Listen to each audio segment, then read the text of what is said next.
Hi guys, Sean here, and today in this video I'm going to be talking about how to succeed in your first agency role.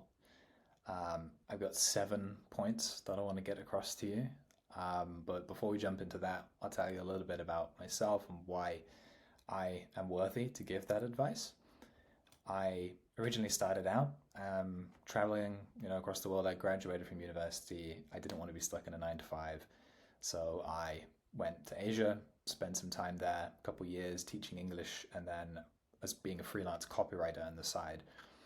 Eventually, I knew that I needed to find, an actual career and get into an actual career that I could actually start. So I started looking in the agency space. So agencies, consultancies, creative agencies, IT consulting, all of these things. And I wanted to find, what's the right one for me, and studying how to do well in that industry. This is what I've learned over the last 2 years. I started out as an entry to kind of mid-level executive, so very much doing the work, making creative work. I was, writing content, doing marketing, all that kind of stuff. Within 6 to 12 months, I was promoted to head of department. I had a small team, 2 or 3 people. So I did a lot of work with clients, kind of account management, keeping clients happy, creating some really good work, creating some really good results, and building our reputation within the industry. And then very recently, I'm moving into a new role again, as senior leadership within the organization. So this is much more of a strategic role, where I'm focused on internal strategy. And like I said, I've done this whole period and been promoted twice within 2 years. So I wanted to condense all of this knowledge for you in 7 principles, 7 pieces of advice. So if you're someone who is new to the industry or looking to get into an agency or into the creative agency space, either as a consultant or as an in-house executive, then these would be my pieces of advice. So starting from number 1, show attitude over aptitude. So this is a really, really important point, especially when getting hired and going through the interview process. But also, once you've joined the organization too, you need to follow through with this way of thinking. I've definitely found, working directly with an agency founder over the last 2 years, that what people really care about, who the kind of people that people want on their team, are people with high levels of attitude. It's not so much about the skills that you bring. Sometimes it's important. Most of the time, they're looking for a culture fit, and they're looking for good attitude, good positive attitude. Because the reason is very simple. They're going to be working with you, every day for the next, years, it could be. And you want someone around you who's going to bring you up, who's going to support you in a tough time, who's going to be resilient, and it's just going to be a good person to work with. So showing good attitude is just as important, if not more important, than the skills and expertise you bring. I know that, when you're interviewing for roles, things like your resume, your CV, are talked about a lot. And yes, they're very important. But the number one thing you need to communicate, especially during the interview process when you get the opportunity, is your attitude. So that means things like bringing positivity, not complaining, being the first to say yes and volunteer to do extra work, to show that you're actually enthusiastic about the role. All of these things will help you get hired. And then once you're in the business, you need to continue to bring this every day. You want to be the person who solves problems, not brings problems, right? If you find a problem in the business, come up with a solution. Don't wait for someone to ask you. Like, come up with a solution yourself. Bring it to your team the next day, and they will love you for it. Like, that's exactly the kind of thinking that people need, especially in a creative industry. So show attitude over aptitude, number 1. Number 2 is go all in, right? I know nowadays we talk about all, side hustles, freelancing, all these kind of things, starting your own business, blah, blah, blah.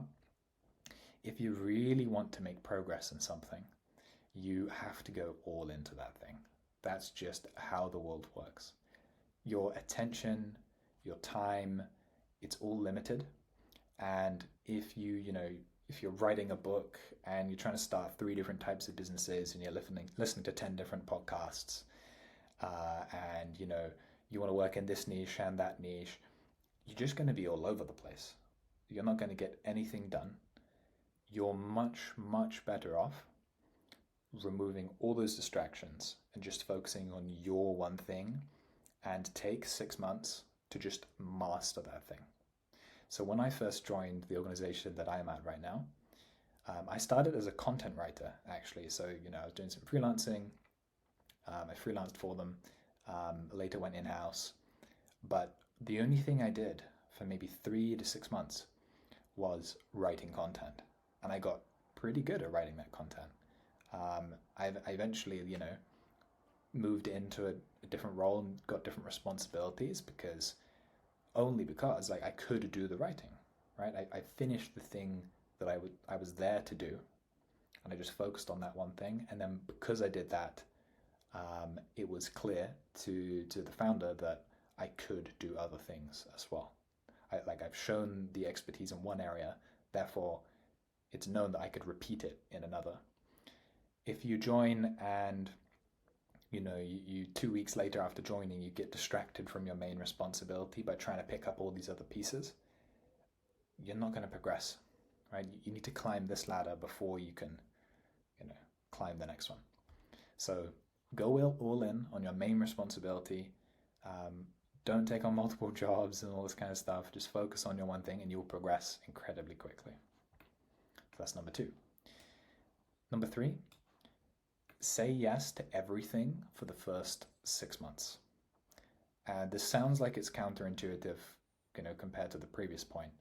But what I mean by this is be helpful, right? The small things that you can do to help other people in your team as a junior or as a beginner to the organization, do all of those things. There is nothing that a senior leader or like a mid-level executive loves better than enthusiastic, high attitude, helpful junior executive. Someone who comes in and they're willing to do anything to help. Whether it's taking notes on a meeting, whether it's spell checking or sense checking some copy, or whether it's putting together like a slide deck, or whatever it is, anything you can do to help, say yes. And commit to doing this for like 6 to, honestly, even longer than that, 6 to 12 months. Do whatever people tell you, basically. And the reason you want to do this, because you might be thinking like, oh, I don't want to be a doormat, etc. The reason you want to do this is because when you first enter an industry, honestly, you don't know anything, right? You don't know what's important. You don't know what's going on in the business. You have no experience. And the only way to really get in there and to see what everyone else is doing and start to listen in and learn things is to say yes and get involved. And get involved in marketing, get involved in sales, get involved in client meetings that maybe you wouldn't normally join. If you say yes to everything, by doing these small little tasks for people, you get a grander perspective of the business and you start to connect all the dots, connect all the patterns, and you'll learn which parts of the business you resonate with faster and what kind of role that you really want to move into. Also, it will allow you to do your main responsibilities better because now you have the context of what comes before your work and what comes after and where it's going, and all of the people and all the pieces that are involved with that. So for that reason, say yes to everything you can once you're into the organization. Also, people will just like you, so you'll have an easier time getting on with your teammates and your colleagues.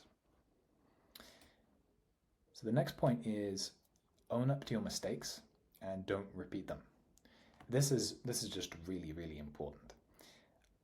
When you join a company, a new organization, a new team, people will expect that you will make mistakes. There is nothing wrong with making mistakes. In fact, you can't really improve as a professional without making mistakes. Everyone makes mistakes.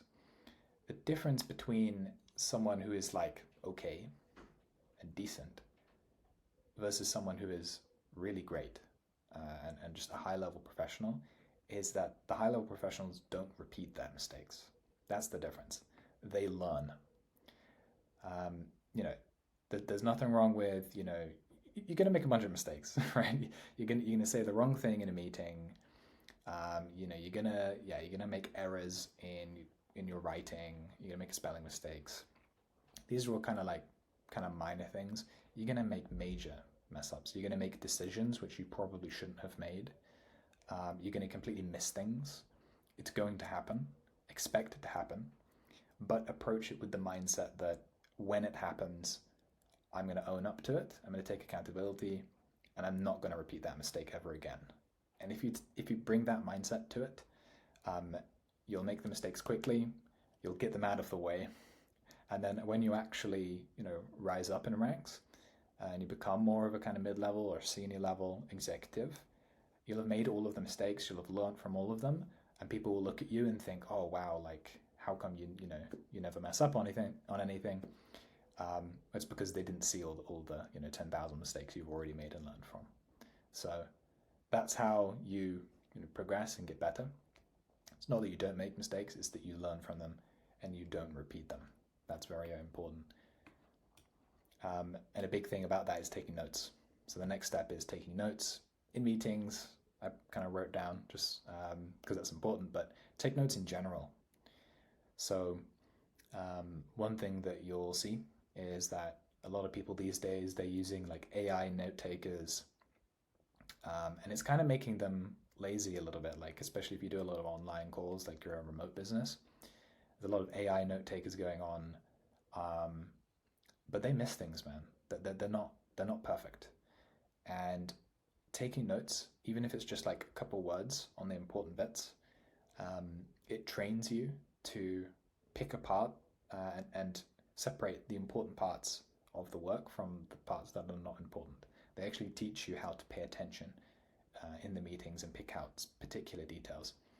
And this can be incredibly helpful when you're first starting out, because you don't know the terminology in the industry, you don't know the nomenclature, you don't know like what a lot of the stuff that people are talking about actually means. You don't know the products, you don't really know anything. So the only way to start picking those bits up is to write them down. So when you hear a word that you don't understand, write it down, look it up later. If you hear that people are repeating something over and over again, take a note of it. Okay, I need to go and research this later because it keeps coming up, which means it's probably important.